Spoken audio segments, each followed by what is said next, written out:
ought to be in pictures. You're wonderful to see. You ought to be in Welcome to Deep Dive Movie Reviews with my friend Steve Hackman and myself, James Marsh. This week we are talking Jordan Peele's Nope. Hey, but before we talk, Nope, if you haven't already subscribed, it'd be a great favor to us if you went ahead and hit the subscribe button and go ahead and like the video as well. That way it helps get us out to a broader audience. And just as a reminder, Deep Dive Movie Reviews does contain spoilers, so you have been warned. James, let's talk Nope. Okay, so Nope is the third film from writer-director Jordan Peele, and it's essentially his Close Encounters of the Third Kind. It's a big science fiction movie, alien contact movie, starring his regular leading man, Daniel Kaluuya, as Otis Jr., who together with his sister, played by Keke Palmer, Emerald, they have taken over the family business, which is Hayward Hollywood Horses. It's essentially stunt horses for the movies that was built up by, well, there's a long family legacy, but their father was running it until he was mysteriously killed by raining shrapnel. Like a coin fell from the sky along with a bunch of other sort of detritus and got him in the eye and killed him. Now that sets in motion a mystery of its own, as out on this deserted range in the valley, in the hills outside LA, strange things start happening, and Otis in particular believes that they may not be alone and that there may be some kind of extraterrestrial entity in the clouds above.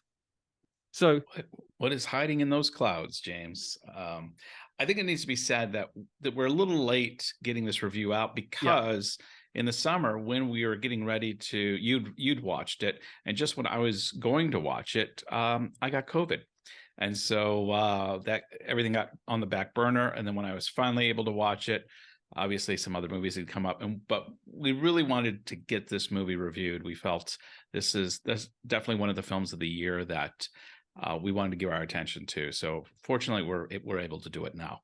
Yeah, now it's just come out on Blu-ray, 4K, streaming, whatever your home viewing platform of choice is. I mean, I will start with this. I do think it's a shame that you didn't get to see it on the big screen, just because I think Jordan Peele really went all out. He shot it on IMAX cameras for the IMAX screen. It's interesting that IMAX cameras actually feature in the movie as well, which I thought was a nice touch. And he does it in a way that's not quite as sort of bombastic in your face as something like one of the Avengers movie or a Christopher Nolan movie, or just to preempt something that we haven't quite seen until later this week, Avatar, perhaps, that really sort of throws it all in your face. But it's something a bit more subtle, but he really does, I feel, use the size of the format to evoke this sort of sense of sort of space and the not space as in the darkness and the stars, but rather just this sort of vastness, this emptiness, this epic scale in such a way as to make the individual characters feel small, and to feel vulnerable. And I think that in that regard it works really, really well. We neglected to mention that this is like a neo-Western as well. I mean, there's a deep Western feel in this, and there's something about any time a movie is filmed in the West that those sprawling spaces, like you say, it just lends itself to a certain cinematic experience. And I wish I had seen it on the big screen, because even as I was watching it, I kept thinking this really needs to be seen on the big screen. And especially, I told you I just started watching Yellowstone with Kevin Costner, and it's interesting it being a TV show, but you feel like you want to watch some of these episodes on the big screen, because the American West is it's such an incredible environment to film in, and it creates such an atmosphere, whether it's John Ford movies or we're looking at space aliens with cowboys, and what was the one with Harrison Ford and Cowboys versus Aliens, which to a degree this movie, although it goes in a completely different direction, tries to collide that Western with the science fiction element, and I thought Jordan Peele pulled it off pretty well. Yeah, it's such a bizarre kind of mashup of different genres because, yeah, you've got this kind of first contact, close encounters kind of story of, you know, and it has to be kind of the sort of outsiders who make the contact. It's not sort of the educated people. It's not the scientists who make the first contact. It is typically, as is always the case, it's some slightly sort of not the sharpest tool in the box, shall we say, people who live out on the fringes of the community, who are the ones who believe that they have seen something that they want to capture it on camera. So you've got that kind of story. But then, yeah, it's a Western, but it's also kind of a movie about Westerns, the movies themselves as well, because there is this kind of thread to the film that it's about filmmaking. You know, they are trying to capture what they're seeing on screen, so that they want to take it and show Oprah. They want, you know, they want to make money and they want to become famous off of this. But at the same time, they have they work in the system, in the industry. They work for, you know, they have stunt horses, and so they have the contacts within the industry. They call upon a rather eccentric cinematographer to come and shoot it for them, to find that sort of impossible shot. You know, so and on the one hand, yes, they are kind of living out their own Western story. You know, they live on the ranch in the middle of nowhere, and there's something over the mountains. You know, it's a kind of sort of cowboys and Indians, almost kind of sort of frontier tale that something is about to happen. But it's also about the mechanics of making a Western as well, you know, and I thought that was kind of really fun. There are also horror elements to it. It's very funny, I think, throughout. You know, there's a lot of kind of banter, particularly between the brother and sister. There's a character that they call upon, a guy called Angel, who works essentially at sort of Best Buy or Walmart or whatever, who comes and installs security cameras everywhere, and then ends up sort of hanging around and running it for them. And he's got some ideas about sort of conspiracy theories and you know, alien contact and all the rest of it. So it bridges that gap that that's been sort of threatening Hollywood, if you like, for recent years as well. But there's difference between traditional filmmaking and the fact that you can kind of go it alone now, and sort of the domestic commercial market is good enough. The quality now is good enough to make movies on your own. So I thought it kind of plays into all of that stuff. And then also, on top of that, because it is a Jordan Peele movie, there is a race angle to it all as well. You know, lest we forget, this is an African-American family that we are talking about, but they have a legacy in Hollywood. Hayward is the family name. And they introduced their company by talking about their great-great-great-grandfather, who was the black jockey filmed on riding a horse on the very first piece of sort of zoetrope film, one of the very first things ever committed to film. And so their family, an African-American family, no less, was right there in the foundations of the industry and has built it, you know, helped build it and helped propagate it. But no one knows who he is. He's been completely forgotten, which is obviously kind of a metaphor for America. You know, James, like I said, I saw this. I'm a little late to the game in seeing this because I had COVID. But I did manage to pull out a complete news blackout. I had no idea. I mean, I knew it would involve a Western and it involved a UFO, but that's about it. And so I'm really glad that I went into this with fairly fresh eyes. So when things were revealed, and being a spoiler show, when we find out that the UFO is not a mechanical machine with aliens inside, but is in fact a territorial monster that looks like a UFO, I was surprised. I thought, oh, wow, that's really interesting. And one of the elements, this film, I love when a film has disturbing scenes, but not in a macabre nature. You know, we reviewed Bones and All, and I was not hesitant to say that it's not my kind of movie. There's disturbing elements in there, like I never need to see again. But this, in Jordan Peele, invokes in me the kind of disturbing nature of people being eaten and knowing they're going to be eaten, and the claustrophobic feel of them being sucked up into a giant maw and being prepared for consumption. And that beautiful scene, not beautiful scene, that incredible scene where Steven Yeun, who plays Jupe, the guy who buys the horses from the Haywoods, and he's trying to he's trying to use them. He kind of knows there's something out there, and he creates this sideshow spectacle where he, has all of his audience, and he gives them a whole story, as they do in a lot of these sideshows. And if anybody has been out west, when you're traveling down the highway, there are these little sideshows everywhere. Pull over, there's this something museum. There's always somebody making a buck on some kind of weird lore that happened in the American West. And so, Jordan Peele is playing off of this very American understanding of this, things that happen in rural parts of America. So when we first see the monster kind of come, and you see Jupe looking up, but then you see just shadows of people. Like, I thought that was just brilliant. The aesthetics of that was fantastic. And then you just see this shot of bodies going up into this mall, and then they're obviously like in some kind of intestinal, and he goes from this wide angle where we're seeing the broad picture of what's happening, to this hugely claustrophobic feel of people screaming with the realization that they're going to be consumed. I must have rewatched that scene like 4 or 5 times, because it was the good kind of disturbing that really is like a just plays with your mind. And it's moments like this. I have my problems with this film. This is not a perfect film, but there are parts in this movie that I found just to be brilliant.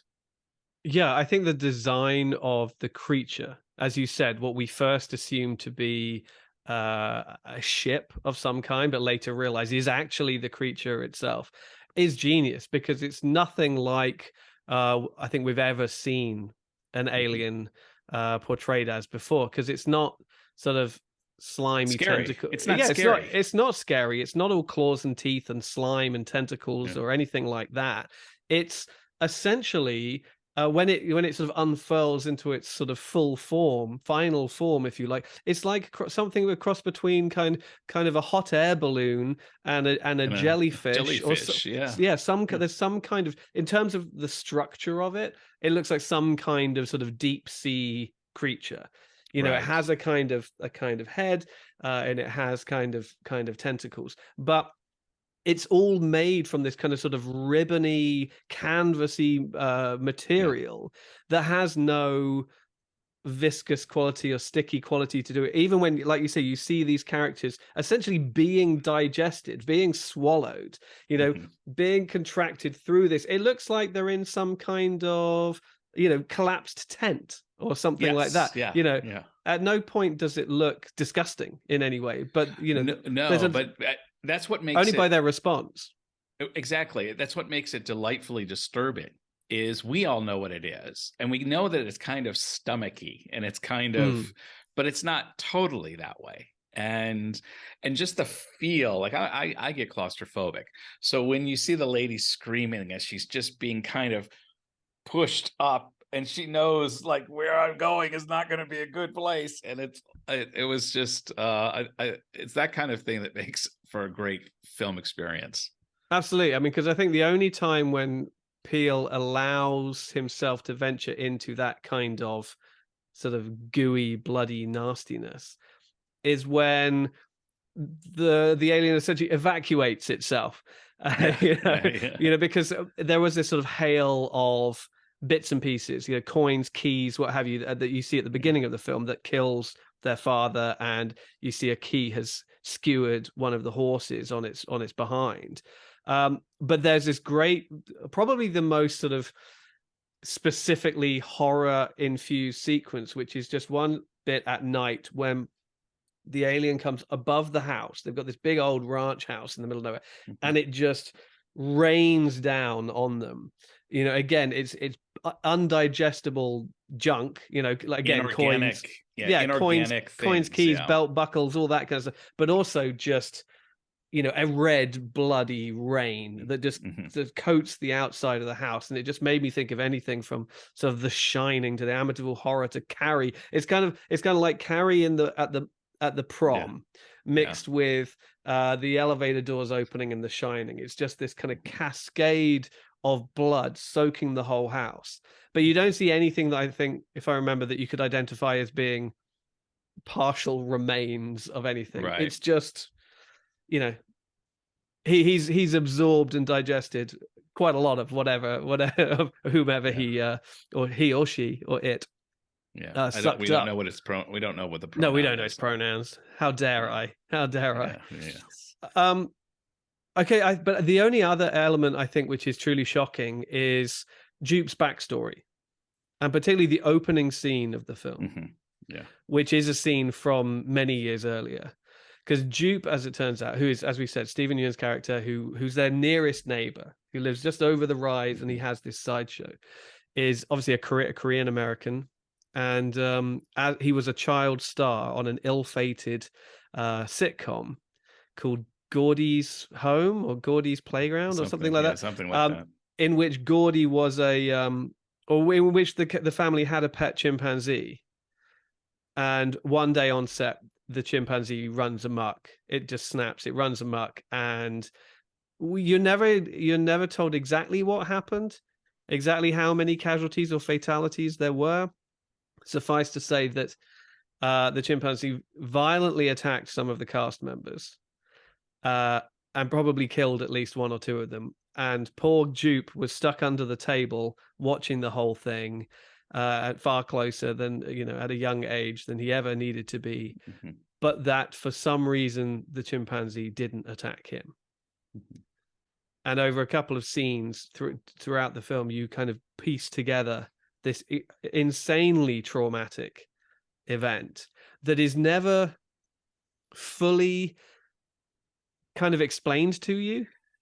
And that's one of my critiques of the film. This is just one of the areas, because it's almost like Jordan Peele doesn't connect the dots for you, but he gives you enough blocks to play with for you to construct your own connections. And so you could connect where, Steven Yeun has survivor's guilt, and that's why he has this element, or it's merely supposed to be kind of a connecting point to the idea of territorial animals and why some people get attacked and others don't, and which we see with the UFO. What's it called? Jean Jacket eventually? They christened it Jean Jacket, which was the name Jacket. of one of their old horses. Right. And so Jean Jacket, so there's dots, there's blocks given to the viewer. And then I think we're left to construct how we want to connect these dots.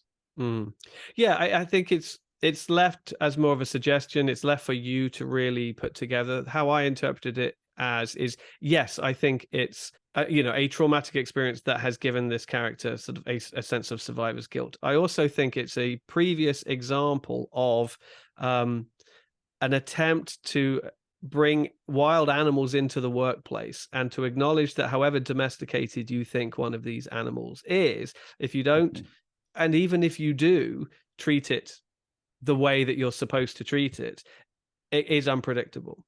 And you're never quite sure how it's going to lash out. I mean, and you see this again in the first scene where Otis Jr. brings the horse to the set.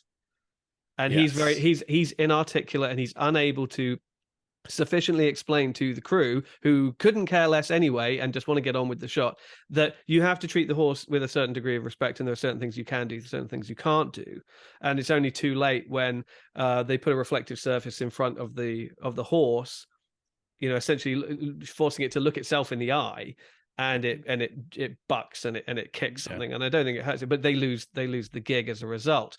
And it's a motif that I think is carried forward to how they interact, or how they shouldn't interact with Jean Jacket, the alien. They establish pretty early on that if you don't look it in the eye, and the underside of its sort of UFO shape, if you like, really just looks like a giant eye. If you don't look at it in the eye, then it won't attack you. But also, yes, there is this idea of territoriality and giving it respect, giving it space. Attempts to tame it or control it or interact with it have to be done so on its terms rather than on your terms. And I think it's just a sense of sort of foreshadowing some of those things. And I think, again, there is a theme in there also, which you can take all the way back through the history of African Americans in America to slavery as well, where at the end of the day, if you can't force somebody to do anything to do something that they shouldn't, and you've got to treat them with respect. And if you don't, then the results are going to be unpredictable and dangerous. Yeah, there are going to be consequences. Absolutely. I mean, it even lends itself to the point where Daniel Kaluuya's character uses some of the techniques he's used to break and train horses on the monster itself to get it to behave in certain ways. And yeah, so I mean, I enjoyed connecting those dots, and there was definitely an intentional plumb line that goes through this film. Yeah, and I think it is one of the moments in the film, one of the elements of the film that requires just a little bit more of you. You have to be a little bit more accommodating, I think, for it to fit. I don't think it fits as readily and as easily as a lot of the other elements of the film. Yeah. I wouldn't go so far as to say it doesn't work, but it is a bit out there. It's a bit left field. It's a little bit different. And because it never really comes full circle, it never pays off completely.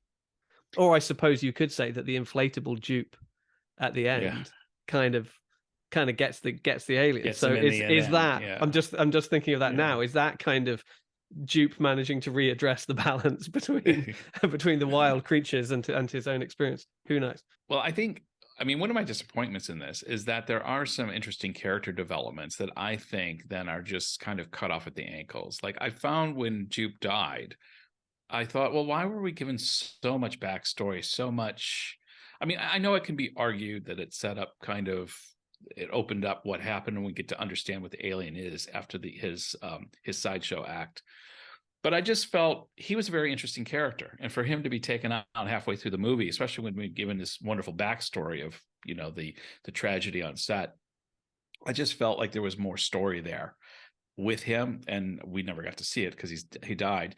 And also Michael Wincott's character, the guy who's the cinematographer they bring in with the hand cranked IMAX. In fact, I kept thinking, who is this guy? I have seen this guy so many times. Oh, sure. And sure enough, I go through his filmography and I'm like, oh yeah, yep, know him there, know him there, know him there. He's such an interesting character. He's such a charismatic character. And I understand, I thought it was kind of creative that he dies trying to get the impossible shot. But I just felt he was such an interesting character. He's the kind of guy that I would have thrown a few more red shirts in there to die, and kept some of these very eccentric, colorful characters around a bit longer to kind of flesh out for no other reason than I know Jordan Peele loves to work with Daniel Kaluuya, and in Get Out it was fantastic.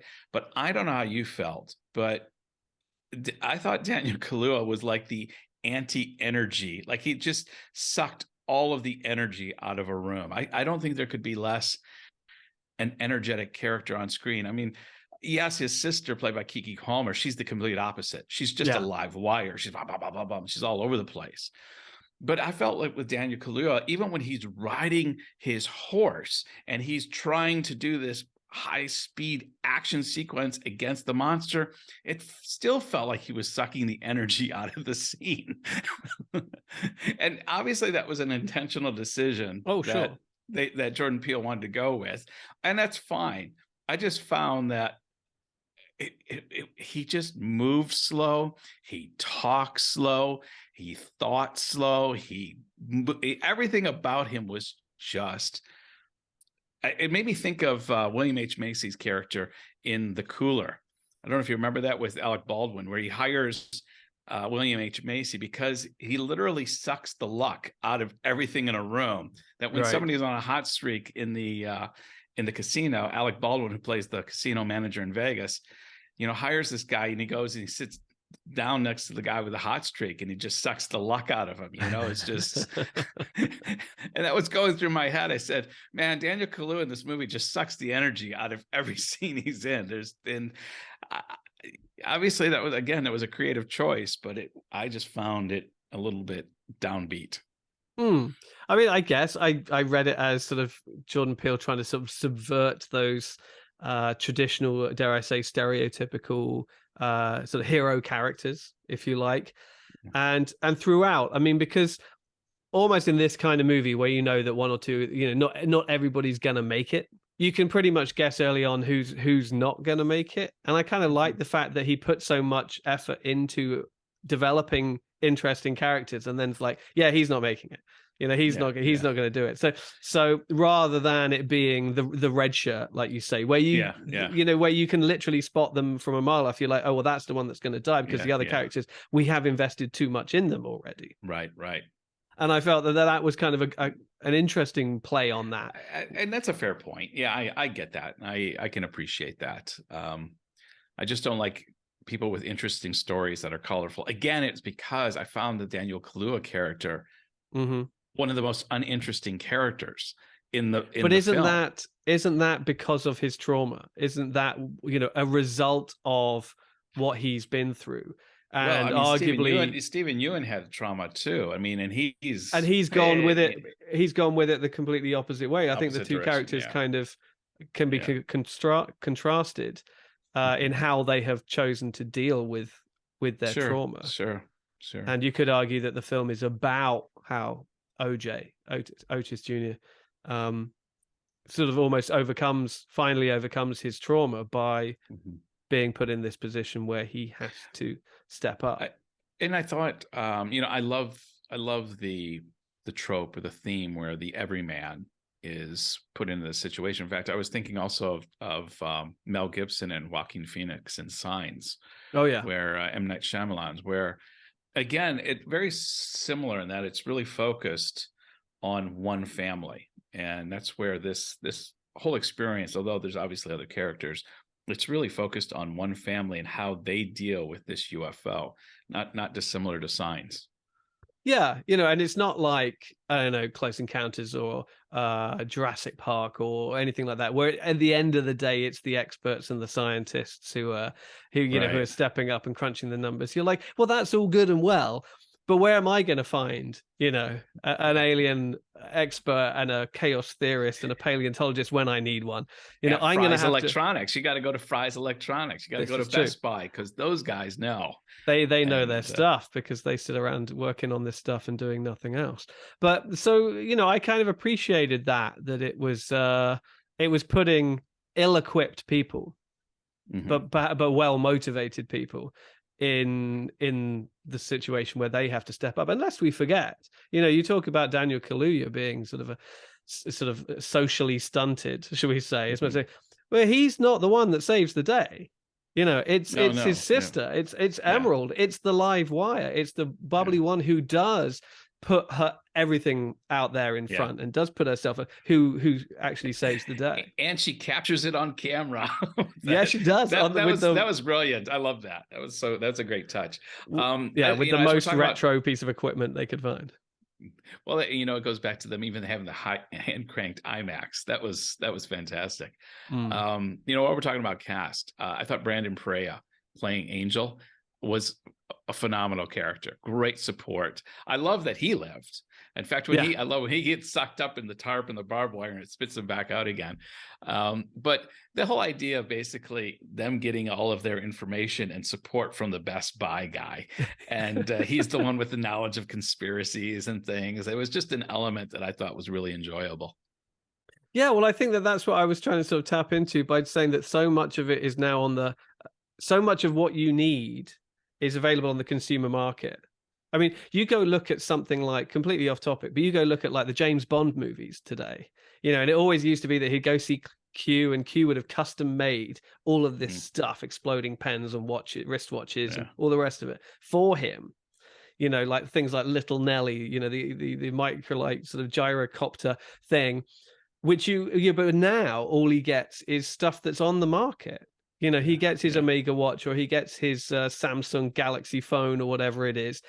And it's just got a sort of an extra chip in it, but it's essentially something that anybody can go out and buy. And I know that, product placement has become key in all of these things. But I think I read that as essentially Jordan Peele echoing kind of this insecurity in the industry, or maybe not an insecurity so much, but the fact that you can go and make a movie from Best Buy. You can go and buy everything that you need from Best Buy. You don't need $100 million and a studio behind you and all the cast and crew and all the rest of it. And that's just where we are today. All you need is an iPhone, really. And you can edit it at home, and you can do everything like that. So I thought, without by putting it in an ever so slightly different context, he was really kind of commenting just on how good consumer electronics are these days, I suppose, more than anything. In the end, I feel that while I think you're right in saying it's not a perfect film, I think it worked for me really, really well because it just had so many ideas. There was nothing about the movie that was predictable. You know, from the characters to, you know, certain sequences that kind of threw you tonally. You never knew where this was going or what was going to be around the next corner. Yet at the same time, I think it fully delivered as the type of movie that it set out to be and the type of movie that it was touting itself to be. You know, this is kind of Close Encounters meets a bit of horror, a bit of this, and it worked as a Western and it worked as a black comedy and it works as a sci-fi movie, you know, whilst at the same time doing stuff within the confines of those genres that I don't think I'd ever really seen before, you know. And for me, that's always going to win out. If you can, you know, deliver on the entertainment stakes while surprising me and going all out, you know, swinging for the fences, as we like to say, in terms of just story and character and conceptual ideas like that, then I'm all in. Swinging for the fences. Are you using American euphemisms now? I believe that's a baseball one, isn't it? Yeah, it is a baseball one. No, I agree with you. You know, Jordan Peele subverts your expectations of where this would go. My only caveat with that was I think I was overthinking some things because with the building blocks that I mentioned earlier, I was constructing some really elaborate connection points that never really materialized. And so when it ended up just being a little bit less than where I thought they were going to go, I think I left the first time thinking, I liked it, but it wasn't really what I thought. Having said that, I think I mentioned to you, because I'd watched it a few weeks ago and we'd been a little delayed in doing this review, I rewatched a large portion of it again. And I started to appreciate elements that I hadn't really thought of before. And so I definitely have a kinder attitude towards it upon a second viewing. Okay. Yeah, I mean, I rewatched it just this week because it had been a while. I watched it when it came out, which I think was August, something like that. It was a while ago. Yeah, I know, because that's when I had COVID. So it had been a little while, so I'm glad I took the time to rewatch it because there were little elements to it that I had forgotten, you know, little sequences and little moments that I had forgotten, and so it just refreshed in my memory how smart and how different. And I'm tempted to say that if you saw things in there, or if if there were things that you were suspecting that are they in there, is this what he's going for? Having watched Jordan Peele's other stuff, I would say yes. You know, if in doubt, yes, he totally means it. That's totally what he's going for. I think there are still themes and ideas in there that I haven't quite fully uncovered yet.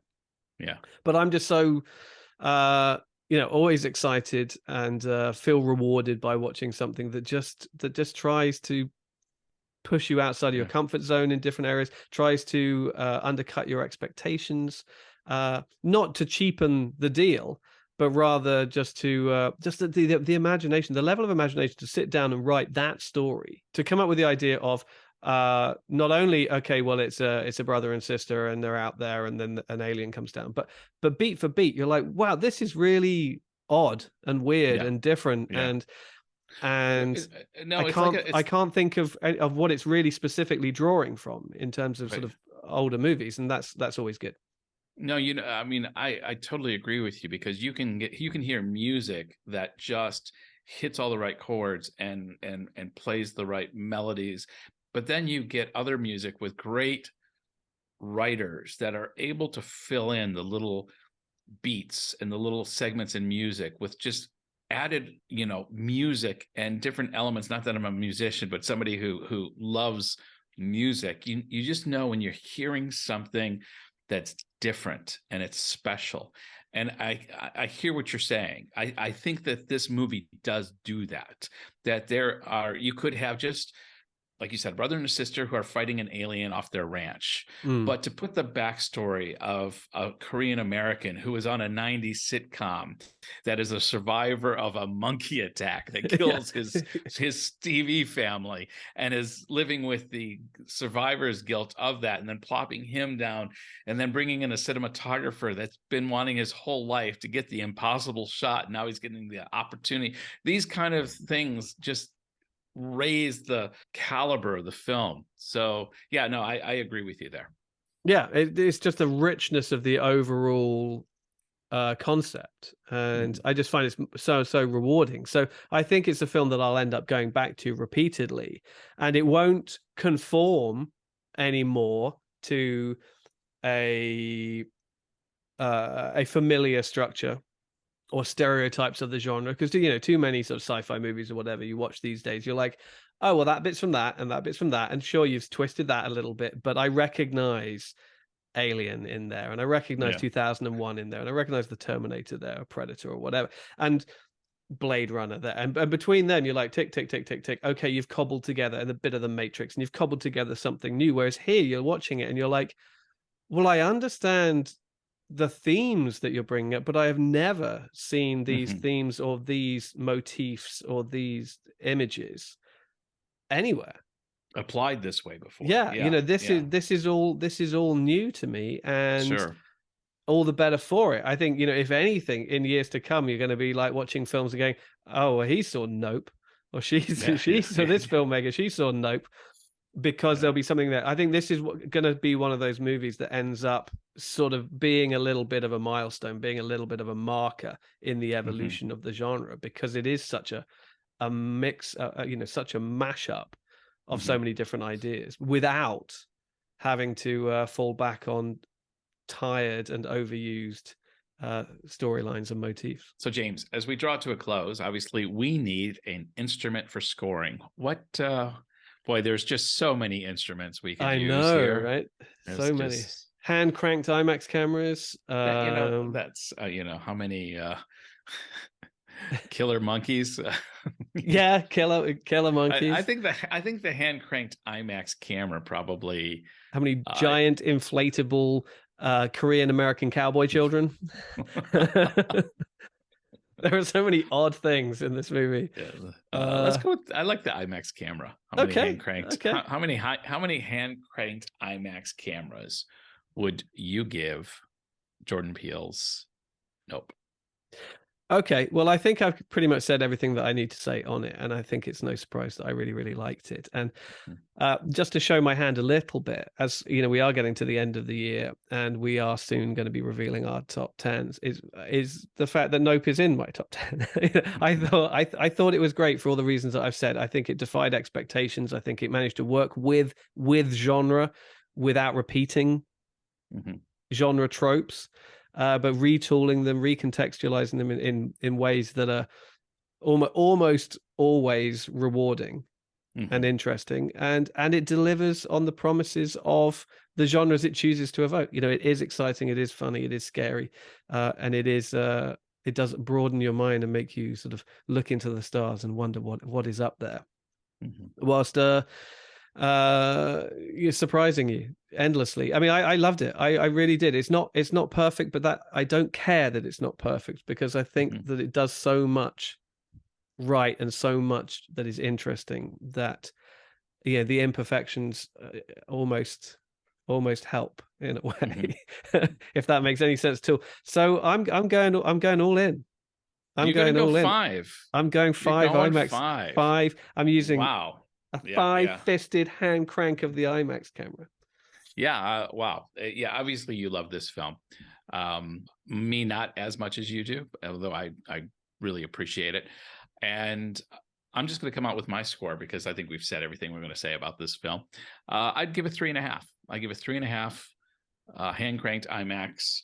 I felt that the whole was not as great as the parts in it. There was parts in this that I really, really liked, but taken as a whole, I still enjoy it. I don't want to convey that I didn't enjoy it. I really, really enjoyed it. I gave it 3.5. You know, it's if I give somebody a 3 or higher, I'm telling people you have to go see this movie. It is worth going to see. And I think, you know, and if anything, I was tempted to go higher because you kind of swayed me a little bit with your enthusiasm. but I kind of held strong for a couple different reasons. One, and I might need to edit this, but we're getting ready to review Something in the Dirt, and I like that movie better than I like Nope. Okay. And so I feel like what I'm going to give that, I need to put it in relationship to that. So 3.5 hand cranked IMAX cameras for Nope. Go see it. Well, that's going to wrap it up for this episode of. What are we? Deep Time Movie Reviews. What's this? Actually, I might just leave that in there. That's kind of funny. What is this again? Who are we? Yeah, who are we? Obviously, that's our thoughts about Nope. James loved it. I really, really liked it, but that's our thoughts. What are yours? Feel free to let us know in the comment box below. And James and I are also on social media. You can find us on Twitter as well as Instagram, and those links are all available in the description areas below. James? That's right. I mean, we'd love to hear your theories of Nope, if you've seen it, if you liked it, if you didn't like it. There are so many sort of layers, so many underlying themes to it. You know, particularly about the prologue, if you like, with Jupe's origin story. What do you think? You know, that meant to you? What was Jordan Peele out there trying to lay the groundwork for? Let us know in the comments. Would be great. It'd be great to hear from you and to get into a conversation about that. But until then, I guess. You ought to be in pictures. You're wonderful to see. You ought to be in pictures. Oh, what a hit you would be.